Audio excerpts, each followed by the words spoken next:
Hey everyone, सभी लोग का स्वागत है न्यू ईयर की न्यू एनिमे के अंदर। इस एनिमे का नाम है I am doing my best to make myself at home in another world. ये किसी का ही एनिमे है तो तुम लोगों को काफी ज्यादा मजा आने वाला है, तो इस एपिसोड को जरूर से अंत तक देखना। तो अगर चैनल पर न्यू हो तो सब्सक्राइब करना और वीडियो को भी लाइक करना। तो चलो फिर एपिसोड 1 को शुरू करते हैं। एपिसोड 1 की शुरुआत में हम लोग एक लेडी को देखते हैं जो कि काफी ज्यादा थकी हुई थी। दरअसल उसे अपने ऑफिस में काफी ज्यादा ओवर टाइम काम करना पड़ता है, जिसकी वजह से वो काफी थकी हुई है। वो अब सीधा घर जाकर सोना चाहती है। वो अब जैसे घर पर आती है वो काफी थकी होती है, तो वो कहती है कि मैं सीधा सोने जा रही हूँ। वो आगे चली रही होती है लेकिन तभी वो गिर जाती है। वो अपनी बॉडी को मूव करने की कोशिश करती है लेकिन वो मूव नहीं कर पाती है। वो सोचने लगती है कि क्या मैं मर रही हूँ। वो अपना नाम बताती है, उसका नाम होता है मिडोरी आकित्सु और वो 27 ईयर्स की है। उसकी आंखों में से अब आंसू आ जाते हैं और कहती है कि मेरी जिंदगी काफी छोटी थी। वो अब मर जाती है और कहने लगती है कि मुझे बिलीव नहीं हो रहा कि मैंने इतना ज्यादा काम किया कि मैं मर गई। मेरे अंतिम समय में यहाँ पर कोई भी नहीं है। मैं ये नहीं चाहती हूँ, मुझे अपने पेरेंट्स को गुड बाय करने का भी मौका नहीं मिला। तभी अचानक से वो अब हेवन में आ जाती है। उसके सामने अब गॉड होते हैं जो कि उसे कहते हैं कि तुम्हारी लाइफ स्पैन फिक्स थी, इसे तुम उसे चेंज नहीं कर सकती हो, लेकिन अगर तुम मेरी मदद करोगी तो मैं तुम्हारे मरने के तरीकों को बदल सकता हूँ। अकित्सु को बिलीव ही नहीं हो रहा होता है कि उसके सामने गॉड है। तभी गॉड उसे बताते हैं कि एक वर्ल्ड जिसका नाम एस लोन है, उसमें ह्यूमंस दूसरी स्पीसीज को तंग कर रहे हैं। मैं तुम्हें वहां पर रिइनकार्नेट करना चाहता हूँ, जिससे कि तुम डिसाइड कर सको कि क्या इंसानों को खत्म कर देना चाहिए। अकित्सु अब डर जाती है और कहती है कि मुझे लगता है कि मैं ऐसे काम में मदद कर सकती हूँ। तो गॉड अब उसे कहते हैं कि बदले में मैं तुम्हें एक स्पेशल पावर दूंगा, जैसे टेलीपोर्टेशन या फिर किलर एबिलिटीज। तुम्हें कौन सी एबिलिटी चाहिए? तो अब अकित्सु थोड़ी सोचती है और कहती है कि मैं फ्लफी चीजों को पेट बनाना चाहती हूँ। मेरे पेरेंट्स के घर पर एक कैट थी जो कि मुझे काफी पसंद थी, लेकिन वो मुझे पसंद नहीं करती थी, हमेशा मुझे पंजे मारती थी। मुझे ऐसी पावर चाहिए जो कि उन पंजों के निशानों की चोट को ठीक कर सके। मैं सिल्की फ्लर्स के साथ खेलना चाहती हूँ पूरे दिन। तो गॉड अब उसे कहते हैं कि मुझे अच्छे से समझ तो नहीं आया, लेकिन ठीक है, ये तुम्हारी स्पेशल पावर होगी। इस पावर से ह्यूमंस के अलावा बाकी क्रिएचर्स तुम्हें पसंद करने लगेंगे। शुक्रिया मेरी मदद करने के लिए। ऐसा बोलने के बाद गॉड अब उसे रिइनकार्नेट करने लगते हैं। तो अकित्सु उसे कहती है रुको, मैं तो हाई नहीं भरी,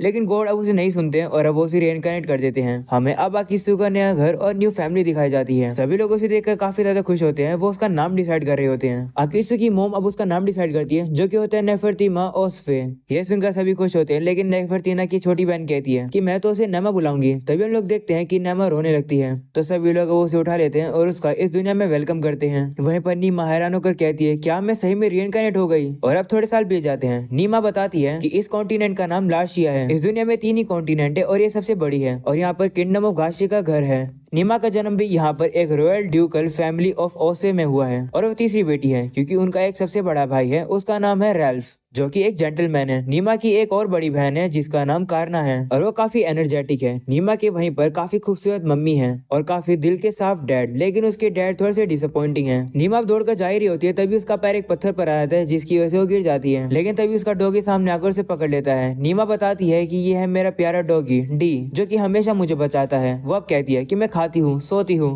अपनी फैमिली के साथ खेलती हूँ और इन फ्लफी एनिमल्स को पेट करती हूँ। मेरी लाइफ बेस्ट है, शुक्रिया गॉड मुझे लाइफ देने के लिए। अब हम लोग देखते हैं कि नीमा के ऊपर काफी सारे अब एनिमल्स आने लगते हैं क्योंकि वो सभी उसे पसंद करते हैं। अगले सीन में हम लोग नीमा की मॉम को देखते हैं जो कि नीमा से कहती है कि मुझे रॉयल पैलेस में जाना होगा, तुम्हारे डैड भी बिजी है काम करने में और रेल्फ और कन्ना एकेडमी में है। एनिमल्स अलाउड नहीं है, इसलिए हम लोग डी को नहीं ले जा सकते हैं, तुम्हें अकेले ही चलना होगा। क्या तुम अच्छी बच्ची बन के रहोगी? तो नीमा कहती है हाँ। वो लोग अब अपने घर से निकल जाते हैं। नीमा अब काफी ज्यादा खुश होती है क्योंकि उसे पहली बार अपने घर से निकलने का मौका मिला है। वह भाई के लोगों को देखकर काफी ज्यादा खुश होती है और कहती है कि सब कुछ कितना पीसफुल है। वो सोचने लगती है कि ऐसा तो नहीं लगता कि दूसरी स्पीसीज को तंग करते हैं इंसान। अगले सीन में हम लोग देखते हैं नीमा की मॉम को अब जाना पड़ेगा। वह उसे कहती है कि क्या तुम अकेले रह सकती हो, जिस पर वो कहती है हाँ। तो उसकी मॉम मान जाती है और वो उसके ऊपर एक प्रोटेक्टिव स्पेल लगा देती है और चली जाती है। वहीं पर अब नीमा वेट कर रही होती है अपनी मॉम के आने का और काफी ज्यादा बोर हो जाती है। तभी उसे बाहर की तरफ एक चिड़िया दिखाई देती है और अब वो खिड़की खोलकर वहाँ चली जाती है। वो चिड़िया का पीछा करते करते काफी दूर एक जंगल में आ जाती है, जहाँ पर अब उसके साथ काफी सारे फ्लफी एनिमल आकर खेलने लगते हैं। नीमा भी अब खुश होकर कहती है कि ये जगह तो एक फ्लफी पैराडाइज है। तभी हम लोग देखते हैं झाड़ी में से एक एनिमल बाहर निकलता है, जिसे देखकर सभी लोग डर कर भाग जाते हैं। वो एनिमल और कोई नहीं बल्कि एक काफी बड़ा सा फ्लफी टाइगर होता है। नीमा उसे देखकर डरती नहीं है और कहती है कि ये तो एक रेयर फ्लफी है। वह उसे कहती है कि क्या मैं तुम्हें पेट कर सकती हूँ? तो वो टाइगर अब उसके पास आकर उसे चाटने लगता है। तब नीमा भी उसे गले लगाकर खुश हो जाती है और कहती है कि ये तो काफी फ्लफी है, ये एनिमल पक्का काफी रेयर होगा। वो उसे कहती है कि क्या मैं तुम्हारे ऊपर राइड कर सकती हूँ, जिस पर अब वो टाइगर मान जाता है। और अब अगले सीन में हम लोग देखते हैं नीमा अब उसकी पीठ के ऊपर बैठकर चल रही होती है। थोड़ी देर चलने के बाद हमें एक बंदे की आवाज आती है जो कि उस टाइगर से कहता है लार्स तुम्हारी कमर पे ये क्या है? नीमा अब उस आवाज को देखती है और पता चलता है कि ये आवाज एक लड़के की है जो कि पेड़ पर बैठा हुआ है। वो बंदा अब नीमा से कहता है कि लार्स तुमसे अच्छे से बिहेव कर रहा है, लेकिन वो एक बीस्ट है, नीचे आ जाओ, ये डेंजरस है। वहीं पर नीमा सोचने लगती है कि ये खूबसूरत सा लड़का यहाँ क्या कर रहा है, लेकिन तभी वो बंदा नीमा को पकड़कर वहां से उठा लेता है। नीमा शर्मा कर अब उसे कहती है कि मुझे नीचे उतारो, तो वो बंदा अब उसे और ज्यादा पकड़ लेता है और कहता है अब कैसे लगा। नीमा अब और ज्यादा शर्मा कर झटपटाने लगती है। ये देखकर लार्स यानी वो टाइगर नीमा को पकड़कर सेफली अब नीचे रख देता है। इसके लिए नीमा लार्स का शुक्रिया करती है। वहीं पर वो बंदा काफी हैरान होकर कहता है कि ये काफी रेयर बात है कि लार्स मेरे अलावा और किसी के साथ फ्रेंडली हो रहा है। वो बंदा अब नीमा से कहते हैं कि तुम जैसा बच्चा यहाँ क्या कर रहा है, तुम्हारे पेरेंट्स कहाँ पर हैं? तो कहती है कि मेरी मॉम काम कर रही है। ये सुनकर वो कहते हैं कि तो तुम्हारा नाम क्या है? तो कहती है कि मेरा नाम नेफरतीमा ओसफे है और मैं 3 साल की हूँ। ये सुनकर वो कहते हैं तो तुम ओसफे फैमिली से हो, मेरे साथ आओ। ऐसा बोलने के बाद वो नीमा को अपने साथ ले जाने लगता है और रॉयल पैलेस के एक रूम में ले आता है जहाँ पर एक बंदा और नीमा के फादर होते हैं। नीमा के फादर नीमा को देखकर काफी हैरान होते हैं और कहते हैं कि तुम यहाँ क्या कर रही हो। वो उसे जाकर गले लगा लेते हैं। तो बंदा नीमा के फादर से कहता है कि मुझे लगा ये गुम हो गई है, तो मैं इसे यहाँ तुम्हारे पास ले आया, वो लार्स के साथ यार्ड में खेल रही थी। ये सुनकर नीमा के फादर और पीछे बैठे हुए पर्सन हैरान हो जाते हैं। नीमा के डैड नीमा से पूछते हैं कि आखिर हुआ क्या है, तो बताती है कि मैं यहाँ मॉम के साथ आई थी, मैं अकेली थी, इसे लार्स मेरे साथ खेल रहा था। नीमा ये बात इतनी प्यार से कहती है तो उसके डैड भी पिघल जाते हैं और उसे गले लगाकर कहते हैं ओ मैं समझ गया। तभी अब उस बंदी से भी कहते हैं शुक्रिया प्रिंस नीमा को यहाँ पर लेके आने के लिए। नीमा भी ये सुनकर हैरान हो जाती है और कहती है क्या ये ब्रूट एक प्रिंस है? नीमा के डैड भी अब नीमा से कहते हैं कि प्रिंस का शुक्रिया करो। तो वो थोड़ा हिचकिचाती है, लेकिन अब वो प्रिंस का शुक्रिया कर देती है। ये सुनकर प्रिंस काफी खुश होता है और उसे सहलाने लगता है और कहता है तुम काफी अच्छी बच्ची हो। तो अब नीमा शर्मा जाती है। तभी वो दूसरे पर्सन नीमा के डैड से आकर कहते हैं कि क्या ये तुम्हारी छोटी बेटी है? जिस पर वो कहते हैं हाँ। नीमा भी अब समझ जाती है कि ये पर्सन कौन है। वो अब सोचती है कि मुझे अपने आप को अच्छे से इंट्रोड्यूस करना चाहिए। वो अब काफी अच्छे से उन्हें अपना इंट्रोडक्शन देकर कहती है मेरा नाम नेफरतीमा ओसफे है, मैं भी 3 साल की हुई हूँ। ये सुनकर वो बंदा काफी खुश होता है। वहीं पर नीमा के डैड भी। वो बंदा अब नीमा के पास आकर कहते हैं कि क्या तुम्हें लार्स पसंद है? तो वो कहती है हाँ हम लोग दोस्त हैं। ये सुनकर वो खुश होते हैं और कहते हैं कि मेरा नाम गोल्डी रूस गाशे है और मैं इस नेशन का किंग हूँ, जब भी तुम्हारा मन करे तुम यहाँ वापस आ सकती हो। ये सुनकर नीमा काफी खुश होती है और किंग का शुक्रिया करती है। अगले सीन में हम लोग नीमा की मॉम को देखते हैं जो कि नीमा को डांट रही होती है क्योंकि वो बाहर जो अकेले चली गई थी।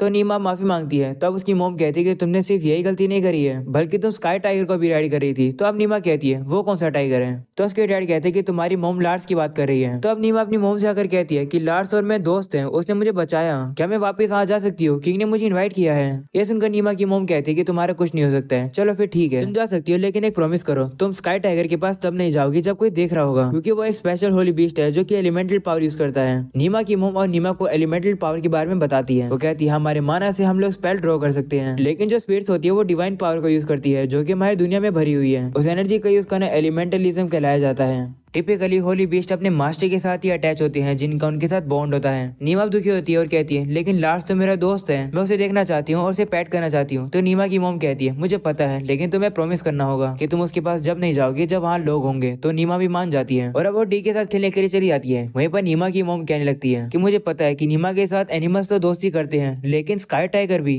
मैं बिलीव नहीं कर पा रही हूँ। तो नीमा के डैड वहाँ पर आ जाते हैं और कहते हैं शायद से नीमा के पास कोई स्पेशल पावर है। अगले सीन में हम लोग देखते हैं कि वो लोग रॉयल पैलेस में वापिस से जाते हैं। नीमा वो पूरी जगह को देखकर काफी एक्साइटेड होती है और कहती है कि मैं यहाँ पर अपने भाई और बहन को स्कूल में ऑब्जर्व करने आई हूँ और क्या मुझे यहाँ पर रेयर एनिमल मिल सकते हैं। तभी नीमा की मोमो से कहती है तुम्हें याद है ना कि तुमने प्रॉमिस किया था? तो नीमा कहती है हाँ मुझे याद है। ऐसा बोलकर वो अपनी मोम का हाथ पकड़कर वहां से चली जाती है। अगले सीन में हम लोग देखते हैं कि उनका रॉयल तरीके से वेलकम होता है और वो लोग अब अपनी सीट पर जाकर बैठते हैं। नीमा को सामने की तरफ एक आर्मी दिखती है और वो कहती है कि ऐसा लग रहा है कि हम लोग स्कूल में नहीं है। तो उसके डैड कहते हैं कि ये सब काफी सारे टीचर्स की मैजिक का प्रोडक्ट है, वो देखो। वो उन सोल्जर्स को कमांड देते हैं और एक दूसरे से बैटल करते हैं। हम लोग अब देखते हैं कि ये फाइट नीमा के भाई रेल्फ की है। नीमा अब काफी ज्यादा घबरा कर अपने भाई को गुड लक दे रही होती है। उन लोग का मैच शुरू होता है जहाँ पर रेल्फ अपनी टीम को आगे भेजता है। वहीं पर उसके अपोनेंट की टीम भी काफी ज्यादा पावरफुल होती है और उन लोग के बीच में बैटल शुरू होती है। लेकिन रेल्फ की टीम अपोनेंट पर भारी पड़ रही होती है और वो उसे हरा देता है और वो जीत जाता है। ये देखकर नीमा अपने भाई के पास आकर उसे गले लगा लेती है और कहती है कि तुम तो काफी स्ट्रॉन्ग हो। तो रेल्फ कहता है शुक्रिया, मैं ऐसा इसलिए कर पाया क्योंकि तुम मुझे सपोर्ट कर रही थी। तभी हम लोग देखते हैं कि नीमा को अचानक से वॉशरूम जाने की नौबत आ जाती है।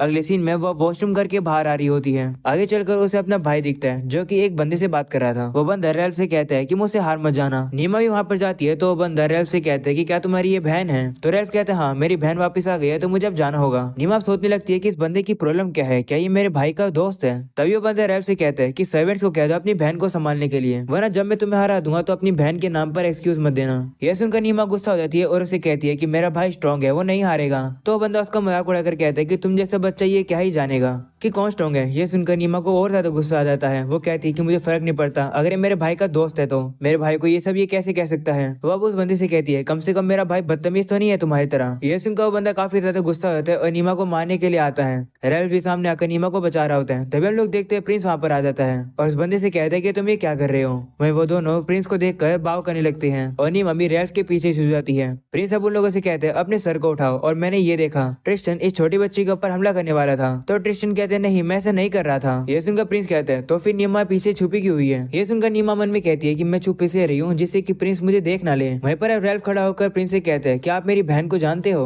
तो कहते हैं हाँ मैं उसकी मदद करी थी जब वो पैलेस में गुम हो गई थी तब। तो अब नीमा प्रिंस से कहती है कि मैं गुम नहीं हुई थी। ये सुनकर प्रिंस उसे गोदी में उठा लेता है और कहता है तुम काफी अम्यूजिंग हो, क्या तुम मेरा टॉय बनना चाहोगी। तो अब नीमा मना करने लगती है जिस पर प्रिंस कहते हैं सोच लो तुम पैलेस में कभी भी आ जा पाओगी। नीमा भी सोचने लगती है कि अगर वो यहाँ पर आएगी तो वो काफी सारे फ्लफी एनिमल से मिल पाएगी। ये सब देखकर ट्रिस्टन प्रिंस से कहते हैं कि आप इस छोटी सी बच्ची को इतनी परमिशन कैसे दे सकते हो। तो प्रिंस कहता है कि मेरे फादर भी नीमा को पसंद करते हैं तो इसमें कोई भी दिक्कत नहीं है। नीमा भी कहने लगती है हाँ मुझे किंग पसंद है। तो अब प्रिंस उसे कहता है वो तो ठीक है लेकिन तुम मुझसे भाग क्यों रही थी। जिस पर नीमा कहती है क्योंकि तुम एक ब्रूट हो। ये सुनकर प्रिंस गुस्सा होता है और उसे कहता है मुझे पता है कि ये सब तुम मेरी अटेंशन पाने के लिए कर रही हो। तभी रेल्फ प्रिंस को रोकता है और कहता है माफ करना लेकिन मुझे अपनी बहन को ले जाना होगा क्योंकि अगली मेरी बहन की परफॉर्मेंस है। तो प्रिंस कहते हैं ठीक है मैं भी तुम्हें ज्वाइन करूंगा। जिस पर रेल्फ कहता है कि नीमा को आप मुझे दे दो, मैं आपको और ज्यादा डिसरिस्पेक्ट नहीं कर सकता हूँ। तो प्रिंस कहते हैं कोई बात नहीं मुझे कोई इश्यू नहीं है। जिसके बाद वो ट्रिस्टन से कहता है कि नीमा आपसे मेरी प्रोटेक्शन में है, तुम्हारी हिम्मत नहीं होनी चाहिए उसे कुछ भी करने की। ये सुनकर ट्रिस्टन डर जाता है और कहते हैं ठीक है। वो वहां से भाग जाता है। प्रिंस अब नीमा को देखकर कहते हैं कि मैं सोच रहा था कि क्या तुम्हारी आंखें काली है। ये सुनकर नीमा डर जाती है और कहती है ये तो गड़बड़ हो गई, मैं प्रिंस को ज्यादा क्लोजली देखने दिया। इस वर्ल्ड के अंदर लोग की आंखें काली नहीं होनी चाहिए। वो प्रिंस से कहती है नहीं मेरी आंखें तो ब्लू है। वहीं पर प्रिंस को अब भी उस पे शक हो रहा होता है लेकिन जैसे तैसे करके वो बात को टाल देती है। प्रिंस अब उससे कहता है कि मैं आपसे तुम्हें नीमा बुलाऊंगा और तुम मुझे विल बुलाना। तो नीमा मान जाती है लेकिन वो उसका नाम अच्छे से नहीं बोल पा रही होती है। अगले सीन में हम लोग देखते हैं वो लोग नीमा को लेकर बाहर आ जाते हैं। ये देखकर नीमा के पेरेंट्स प्रिंस से माफी मांगते हैं कि नीमा की वजह से उसे परेशानी हुई। जिस पर वो कहते हैं कोई बात नहीं तुम लोग रेस्ट कर सकते हो, मैं आज एकेडमी का स्टूडेंट बनकर आया हूँ, तुम लोग मेरे सब्जेक्ट्स नहीं हो लेकिन मुझे गाइडेंस दे सकते हो। तभी नीमा स्टेडियम में देखती है कि उसकी बहन करना की बारी है।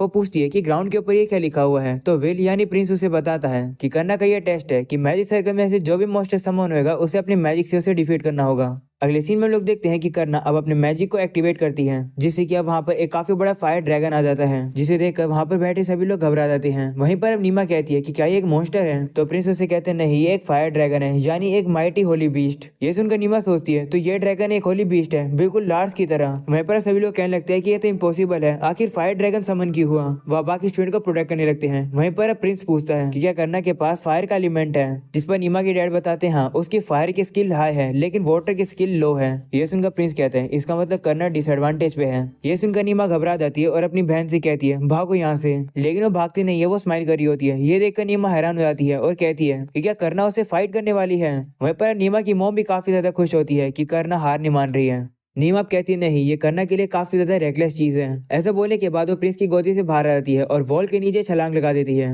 उसे अब रियलाइज हो जाती है कि दीवार काफी ज्यादा ऊंची थी जिसकी वजह से अब वो नीचे गिर रही होती है। लेकिन तभी अचानक से कोई मैजिकल चीजें आती है जो कि उसकी फॉल को रोक देती है।